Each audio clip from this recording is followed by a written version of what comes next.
నరసింహులు గారు మన దేశ స్వతంత్రం కోసం తర్వాత పాకిస్తాన్ యుద్ధంలో దేశ రక్షణ కొరకు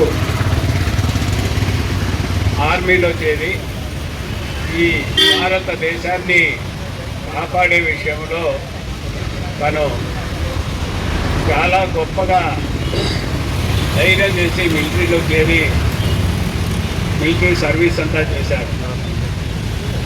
అలాగే ఆయనకు సంబంధించినటువంటి పిల్లలు కూడా చాలా బుద్ధిమంతులు.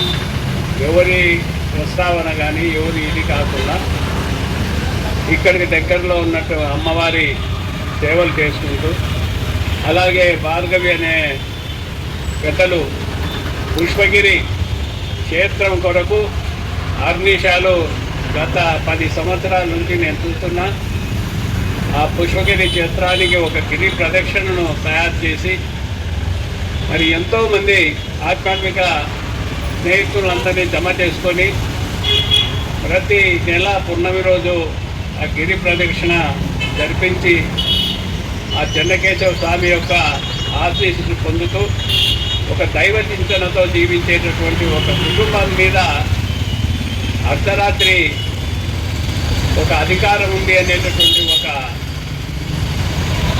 మతంతో ఇంటిని కూర్చడం, వందల మంది చెప్పారు ఇప్పుడే అన్న, వాళ్ళు మందు తాగడము, బంగారు తాగి విడిగా జేసీబీలు తీసుకొచ్చి చిన్న గృహాలు, పాపం వాళ్ళ జీవనం చిన్న చిన్న ఇల్లు కట్టుకొని చిన్న గృహాలను వాళ్ళు ఎట్లా వాళ్ళకు చేతులు ఆడినాయో నాకైతే అర్థం కావడం లేదు.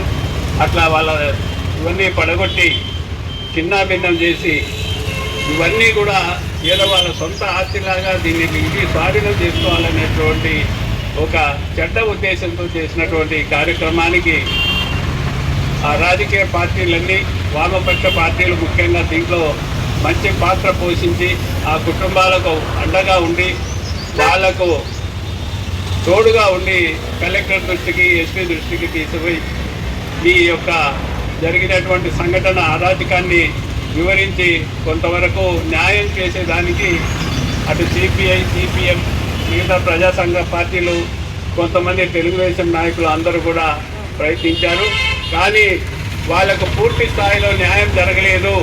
వాళ్ళు ఈ విధంగా జరిగినటువంటి సంఘటన మీద ఎవరైతే దీనికి బాధ్యులు ఉన్నారో వెనకాల వాళ్ళని అరెస్ట్ చేయకుండా ఏదైనా చూద్దామని కన్ననీళ్ళు తొట్టడం ఈ డిపార్ట్మెంట్కు అలవాటు అయిపోయింది. ఆ అలవాటును మేము పార్టీ దృష్టి కూడా, తెలుగుదేశం పార్టీ దృష్టికి కూడా తీసుకుపోతాం. అక్కడ కూడా దీన్ని వివరించి మరి పేదవాళ్ళందరికీ న్యాయం జరిగే విధంగా మా వంతు కృషి చేస్తామని, తర్వాత ఈ కుటుంబానికి అండగా ఉంటాం. ఏ విషయంలో అయినా కూడా ఈ దౌర్జన్యాలు కానీ, బలవంతంగా కానీ ఇట్లా చేసేటటువంటి ఏ చర్యకైనా మేము వాళ్ళందరికీ అండగా ఉంటామని మనవి చేసుకుంటూ, తెలుగుదేశం పార్టీ పేదల కోసం పుట్టినటువంటి పార్టీ. అటువంటి పార్టీలో కొంతమంది స్వార్థపరులు చేరి దీన్ని చెడగొట్టడానికి తయారు చేస్తున్నారు. దాన్ని ఇప్పుడు కూడా పార్టీ సహించదు. హైకమాండ్ దృష్టికి కూడా దీన్ని తీసుకుపోయి అక్కడ వివరించి వీళ్ళకి న్యాయం జరిగే విధంగా మా వంతు కృషి చేస్తామని మనవి చేసుకుంటూ, మరి వీళ్ళందరికీ కూడా మేము అండగా ఉంటాం, మద్దతుగా ఉంటామని మరొకసారి తెలియజేసుకుంటూ, మరి ఈ కార్యక్రమానికి బలపరుస్తున్నటువంటి వామపక్షాలందరికీ కూడా పేరు పేరున ధన్యవాదాలు తెలియజేసుకుంటూ సెలవు తీసుకుంటాం.